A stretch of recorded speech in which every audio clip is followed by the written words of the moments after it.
Chapter 4, The Most Important Man in the World. Luckily, Friday went by smoothly. Sorry to say, Saya didn't raise her hand, but Heidi Hopper did. Amazing. AJ actually whispered. Richie cleaned my cage. I tried to imagine him with a big black mustache like his Uncle Aldo. Later, when Mrs. Brisbane asked him to name the capital of Kentucky, Richie said, "Hot dog." Everyone giggled, of course, especially Stop Giggling Gail, otherwise known as Gail Morgenstern. "Repeat that, please, Richie," said the teacher. Richie realized he'd made a mistake, so he tried again. "Frankfurter," he said. More giggles. Explosive giggles. "Try again, Richie," said Mrs. Brisbane, who was on the verge of smiling herself. Frankfurt," he said proudly. That was the correct answer, by the way. So you see, it wasn't exactly a bad day in room 26. It's just that I was jittery, wondering what would happen to me when the bell rang. Would I be left alone, hungry, utterly forsaken for 2 whole days? Or would I be a captive in the haunted house of Mrs. Brisbane? At last, the bell rang and the students flew out of the door like a flock of homing pigeons in a movie Miss Mack showed us. Just then, the room mothers stopped by. One was Heidi Hopper's mom, and the other one was Art Patel's. That's pay attention, Art. They came to talk to Mrs. Brisbane about Halloween, which was less than 2 weeks away. I didn't know what Halloween was, but it sure sounded scary, especially when they talked about bringing bats and witches, and even worse, cats, right into the classroom. Shiver, quake, shake. What could they be thinking? I was about ready to fling open the door of my cage and escape when the door opened and in walked the principal, Mr. Morales. Mr. Morales is the most important person at Longfellow School. He runs the place and everyone respects him. You can tell. For one thing, Mr. Morales always wears a tie. No one else in the whole school wears a tie except Mr. Morales. For another thing, when Mr. Morales comes into the room, everyone stops what they're doing and waits to see what he has to say. And for a third thing, both Miss Mack and Mrs. Brisbane sometimes threaten to send a misbehaving student to Mr. Morales' office. As soon as the teacher mentioned the principal's name, the student would start acting very, very nice. "Good afternoon, ladies," said Mr. Morales. He was wearing a light blue shirt and a tie that had tiny books all over it. Everyone said, "Hello." "Well, how's your first week back, Sue?" he asked. Sue was apparently Mrs. Brisbane, although I'd never actually thought of having a first name before.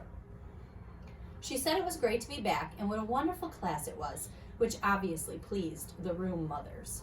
Then Mr. Morales leaned over my cage and smiled. His tie dangled right over my head. "I'll bet you're enduring this furry little pupil," he said with a grin. I expected Mrs. Brisbane to tell him what a troublemaking rodent I was. But instead, she forced a smile and said, "Well, yes, but he's quite a bit of extra work."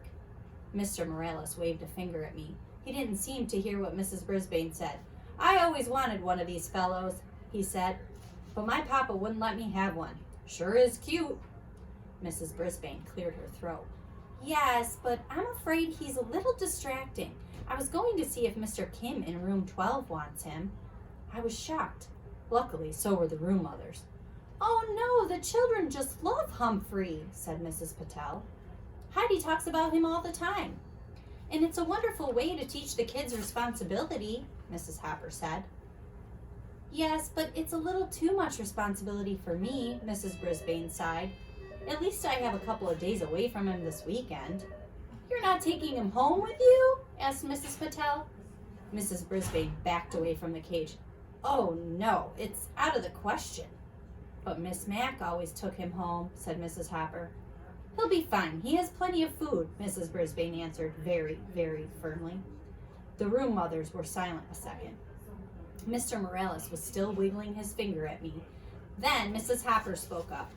"Why don't the kids take turns bringing Humphrey home for the weekend? They can sign up.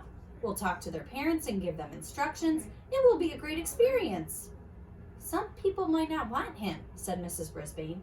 "Squeak for yourself, Mrs. Brisbane." "That's fine," said Mrs. Hopper. "There'll be plenty who will." "I think it's great," Mrs. Patel agreed. "I'd take him today, but we're going up to the lake for the weekend." "Oh, I'd take him too," said Mrs. Hopper. "But we're painting the house, and the place is a mess. Next week for sure." "Yes, I could do it next week," Mrs. Patel agreed. Mrs. Brisbane faked a smile.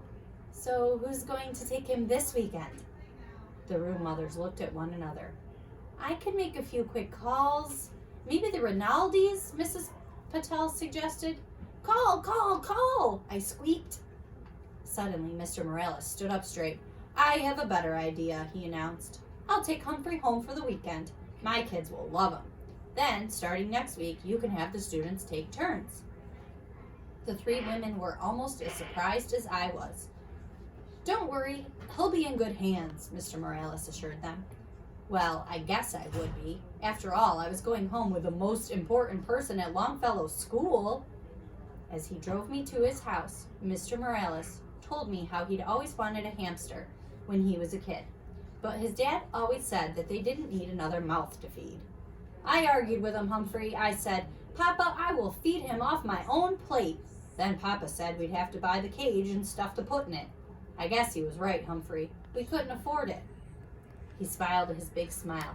"But not anymore. Now I'm the principal of my own school." I told you he was important. His house was nice, but I didn't get to see much of it because as soon as we came in the door, two little whirlwinds tumbled into the room, shrieking and squealing.